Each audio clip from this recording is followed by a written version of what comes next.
Israel, Gog, Magog, New World Order, inflation, apostasy, global persecution. Let's start out with Israel. All right, Zechariah 12, verse 3. It will come upon in that day, I will make Jerusalem a heavy stone for all the peoples. All will lift it. It will be severely injured, and all the nations of the earth will be gathered against it. Yeah, well, you see the same prophecy in Zechariah 14, verse 2, and you'll see the same thing in Joel 3, verse 2. And basically, those are prophecies about the whole world coming against Israel in the last days and dividing Israel's land. And those prophecies, indicate that all means all. A lot of people say, well, where is America in Bible prophecy? Well, there's where it is. It's one of the all that come against Israel in the last days. And so I found it very interesting that Biden is one of the few presidents now that's making a special trip to East Jerusalem. And the article that I gave you there from the Jerusalem Post says a visit would be viewed as a continued sign of continued support for the Palestinians in their illegitimate efforts to claim East Jerusalem. The article goes on and says this is seen as a nod in the U.S. acceptance of the Palestinian right to have their capital there. The very end of the article says quotes the former Israeli ambassador to the United Nations, Danny Danon, wrote in an open letter that such a visit would symbolize support for the Palestinian Authority's efforts to divide Jerusalem. So I think it's very interesting that as the world is sort of focused on Biden's, trip to Israel in general and the city of Jerusalem in particular, that he's actually making a trip, planning his stops in such a way that it recognizes the Palestinian, mindset to divide the city. And so when I see that kind of thing, I said, well, there's America coming against Israel and the city of Jerusalem right on schedule, just like Bible prophecy demands. Absolutely. Zechariah 14, 2 through 3. For I will gather all the nations against Jerusalem to battle, and the city will be captured, the houses plundered, the women ravished, and half the city exiled, but the rest of the people will not be cut off from the city. Then the Lord will go forth and fight against those nations when he fights on a day of battle. When is this supposed to have occurred, Dr. Woods, or will occur? Well, I think that's the Battle of Armageddon that we read about in Revelation 16, about verses 12 through 16. But again, it's interesting because it says all the nations will come against Jerusalem. And if I'm understanding Bible prophecy correctly, and it brings me no gladness to announce this, but even the late great United States of America, if she's around when this happens, is going to join this configuration. And so you see that even as Biden is planning out his visitation in such a way that it buys into the Palestinian narrative. Yeah. Let's skip to the point New World Order. Daniel 7:23. The four beasts will be a fourth kingdom on the earth, which will be different from all other kingdoms and will devour the whole earth and tread it down and crush it. Talking about the New World Order. So other kingdoms and will devour the whole earth. So this fourth kingdom is the revived Roman Empire, correct? This one world governmental system. Yeah, I think it's a empire arising out of the cultural inheritance of ancient Rome. That's not to neglect what Revelation 17 and 18 says, that it's going to be headquartered somewhere, in a literal city, the city of Babylon. But, these 10 horns, 10 toes arise out of the cultural inheritance of ancient Rome. And it basically is very clear there in that passage that this final form of Gentile rule prior to the return of Jesus at the end of the 7-year tribulation period will subdue the whole earth. So that's where I fit all of this discussion that's going on now about a new world order. Biden's surrogate, Brian Deese, responding. And the question from the CNN reporter is, how long do you think Americans are going to put up with this, the pain at the pump, so to speak? And his answer was, this is a quote, this is about the future. And then he says, liberal world order, and we have to stand firm. In other words, we don't care about the pain at the pump. What we care about is wealth redistribution throughout the globe. And it's very interesting as you advance the slides, you see that Biden, now this is a slide that goes back a ways towards the beginning of Biden's term, but it says Biden clears way for Russian pipeline after blocking Keystone Pipeline in the U.S. The title of the article is Obama Commits American Support to Brazilian Oil. So it says in that particular article from the New American, following the infamous British petroleum oil spill in the Gulf of Mexico, the Obama administration took the opportunity to target oil companies and American workers by issuing a moratorium on offshore drilling, hurting American workers and costing American companies millions of dollars. Why then does the Obama administration desire to help Brazil expand its offshore drilling? So no offshore drilling for America, Obama said in 2011, but there is offshore drilling for Brazil. Here Biden comes along and says no pipeline, Keystone Pipeline for America, but we're going to help Russia with their pipeline. And that's what is bound up in that interview with Deese and the CNN reporter. When the CNN reporter asked, what about the pain at the pump? And the Biden surrogate Deese says, we don't care about pain at the pump. What we care about is the liberal New World Order. So my point is, America is being forced into this paradigm where wealth by the globalists is being redistributed.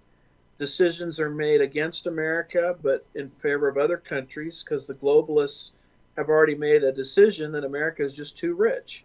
So all of this is pushing us aggressively into the New World Order, which is not a big shock anymore, because Bible prophecy tells us that in the last days there will exist upon the earth, arising out of the cultural inheritance of ancient Rome, a new world order. And I remember when politicians wouldn't even use the expression, but now it's rolling right off their tongues. And that's what Deese said to CNN. And it shows me that they're very, very close to reaching their goal because they don't have anything to hide anymore. Yeah, absolutely. All right, and our next point will go to inflation. So we've gone from Israel to New World Order to inflation. Let's talk about inflation. The big news this week was massive spike in inflation. I can go to another article here that's from MSNBC, but you could of course find this anywhere, talking about the rise in inflation this week. And of course, we've been trying to tell people these numbers are still too low. They're much, much higher than this. They're lying to us because they're not using the numbers from the CPI. They've changed the numbers going back. And if they were to go and use the numbers that were in the early 80s, we would see that inflation is much, much, much higher than we're being told. You want to comment on this? Inflation rose 9.1% in June. Yeah, I think people should keep in mind that this radical inflation that we're now seeing is the kind of thing that will exist in the tribulation period. So what is happening now, I think, is going to be exponentially replicated in the tribulation period. And we find that prophecy about inflation in the tribulation period in Revelation 6, verses 5 and 6. We believe we're not in the tribulation right now, but the kinds of things that are happening will exist in the tribulation period in a much grander way. And as we're struggling now with inflation, people need to understand that that is a biblically prophesied event. They'll find it there in Revelation 6, verses 5 and 6, which says, this is seal judgment number 3. It says, then he, that's Jesus, broke the third seal, and I heard the 4 living creatures say, come, and look, behold, a black horse, and he who sat on it had a pair of scales in his hand.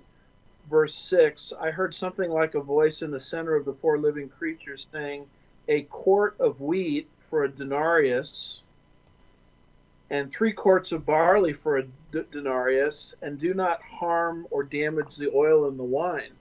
And Brandon, if you advance the slides, you'll see a quote there from Charles Ryrie. Yep.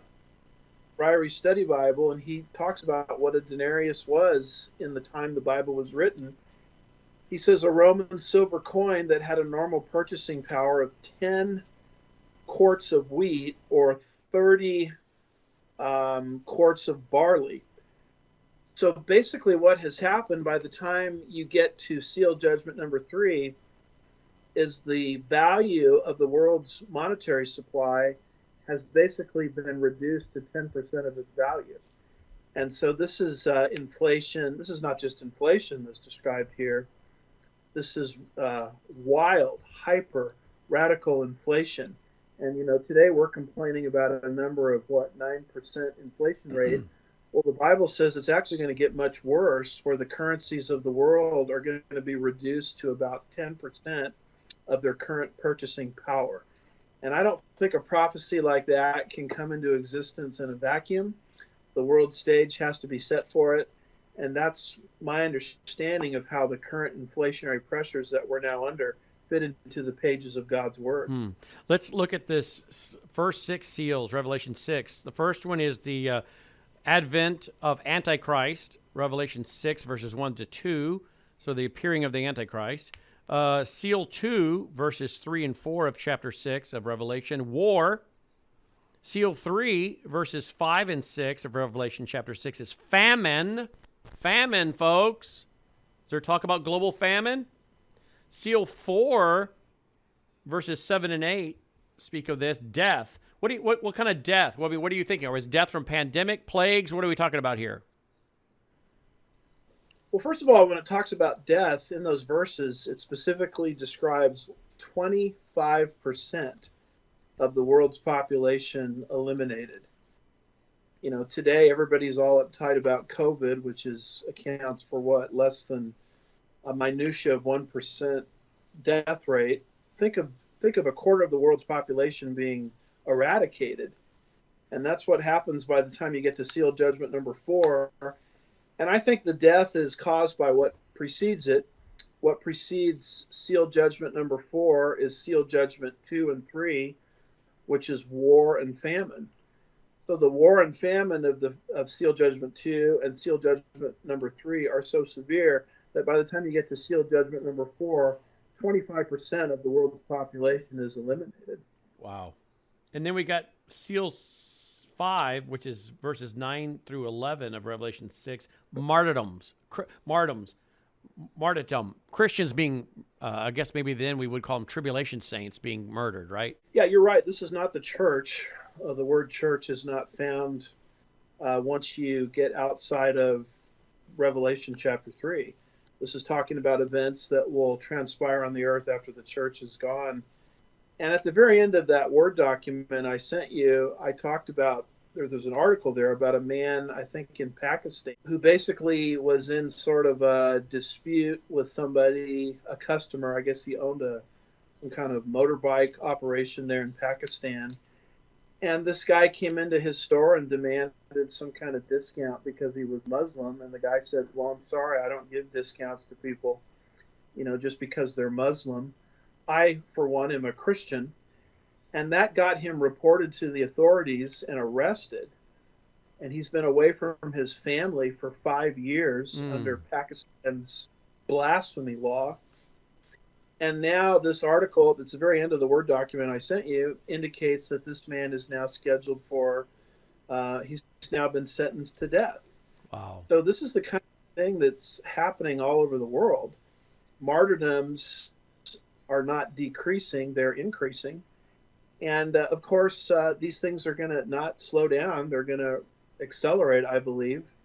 And they're going to reach their zenith in the tribulation period. So by the time you get to seal judgment number 5, the martyrs that are killed during that time period are portrayed as being under the altar and crying out to God for, justice or vengeance. And God tells them to wait a little while longer until their number is made complete. In other words, there's going to be more martyrdoms after that. And God will bring justice and judgment in his time period when he, at the end of this 7-year period, establishes his kingdom on the earth. Seal number 6, Revelation 6, 12 through 17, cosmic disturbances. Yeah, and this is where the pagans, beginning in verse 16, finally figure out that this has to be the hand of God. And the pagans or the unbelievers living on the earth say the great day of his wrath has come. But the way the Greek is set up there is the wrath of God doesn't start with steel judgment number 6, as many people falsely teach. It really backs up in the chapter all the way to the beginning. And the pagans are saying all of these things happening in rapid succession indicates that this is God's hand. And we see God's hand not just beginning the wrath with steel judgment number 5, but backing all the way up to steel judgment number 1. And part of the dawning of this perspective on the unbelievers is the fact that the heavens and the earth are being shaken to the point where the cosmos are being disturbed. And, Jesus talked about that in Matthew 24, about verses 27, 28, 29. Right in there, he talked about perplexity among the nations, and he talked about the basically interstellar activity. Wow. Even the interstellar orbit that God has established is going to be shaken during this terrible time period. Well, in 2 Timothy chapter 4, verses 3 and 4, among that passage, among many other passages, boldly predicts that as the church age winds to its conclusion, and we think that the rapture of the church, is what ends the church age. As the church age winds to its conclusion, the church of Jesus Christ will gradually wander off the pathway of truth. That's why Paul warns in 2 Timothy 4, 3 and 4, for the time will come and they will not endure sound doctrine, but wanting to have their ears tickled, they will accumulate for themselves teachers in accordance to their own desires, and turn their ears away from the truth and turn aside to myths. Now, this is not a prediction about the unsaved world. The unsaved world has always been this way. This is basically a prediction about the church, because this is a pastoral letter. Paul writing to Timothy, a pastor, and he's describing the conditions of the church in the last days. And the church would basically depart from previously known truth. And my goodness, we certainly see that happening all around us, don't we? Yeah, we do. Let's talk about the World Economic Forum for a minute. What are your thoughts about the World Economic Forum and Klaus Schwab? Well, I think there has always been a plan in the minds of unsaved people to bring about a new world order, a one world system of economics, politics, and religion that excludes God. This is not a new idea. It's an idea that goes all the way back to the plains of Shinar with the Tower of Babel in Genesis 11. Lost man has always felt that, one world government is the way to solve our problems. And so there have been many within history that have pushed for this one world government. We can think of the,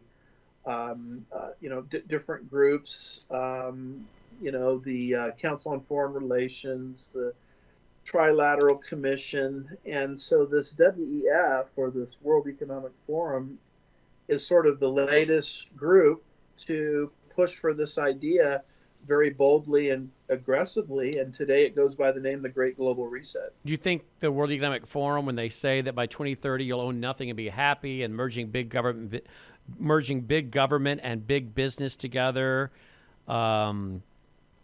promoting Hatari, who says we don't need to worry about the God above the clouds, but the God in the clouds, meaning the elite. We will be the creators. We will be the intelligent designers. This is Hatari, who works so closely with Klaus Schwab.